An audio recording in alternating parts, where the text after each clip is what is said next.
In Madrid, the whispers are getting louder. And they're all about one man, a name that brings back memories of incredible highs, total chaos, and just pure uncut drama. Jose Mourinho. You see, his potential return isn't just about a new coach. No, it's a clash of titans, a collision of desperation, legacy, and the very identity of Real Madrid. But let's just cut right to the core of it, shall we? I want you to picture this. You take the biggest, most expensive, most powerful egos in world football. We're talking Mbappé, Vinícius Júnior, Bellingham, and you stick them all in one room. And then you bring in Jose Mourinho, football's great disruptor. Some might even call him a nuclear option. And you throw away the key. What happens? What happens next? Well, that is the billion-dollar question that Real Madrid is wrestling with right now. Now, for a club to even consider a move this risky, you have to understand just how bad things are behind the scenes. Because this isn't some happy, harmonious kingdom. Oh no, this is a kingdom in chaos. It all starts with this one brutal number. 2. 2 straight seasons without a major trophy. Now, for any other club, that might be a slump. For Real Madrid, whose entire identity is built on winning, it's an institutional catastrophe. The pressure is just immense. And when you lift the hood and look at the engine, you see the real problems. The whole hierarchy in the locker room, it's broken. You've got these massive, unchecked egos all pulling in their own direction. And that chaos leads to confusion on the pitch. And of course, constant rumors of friction inside the club. It feels like the team sheet is being decided by price tags, not by form.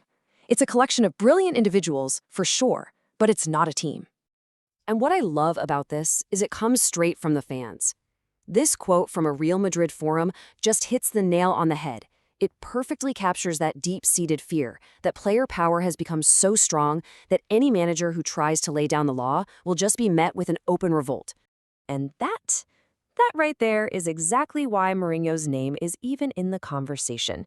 See, they're not thinking about him to bring peace and harmony. They're thinking about him to bring fire. So welcome to his very unique brand of management, the art of friction. So here's the thing you absolutely have to get about Mourinho. He doesn't manage egos by putting his arm around them. He manages them with deliberate, calculated friction. He actually creates conflict and pressure to forge a new pecking order, with him sitting right at the very top. It's not a bug in his system. It's the entire feature. And his playbook is legendary. It almost always follows these steps. First, he creates a siege mentality, an us-against-the-world vibe, often by picking fights with the media just to bring his squad together. Then comes the shock treatment.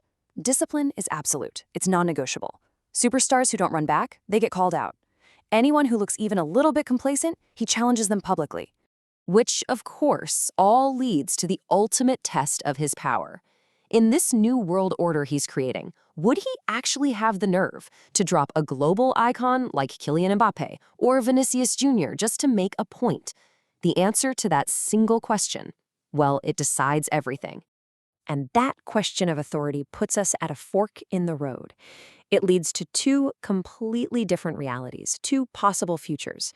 Think of them as the resurrection scenario and the implosion scenario. This is where the gamble gets really interesting.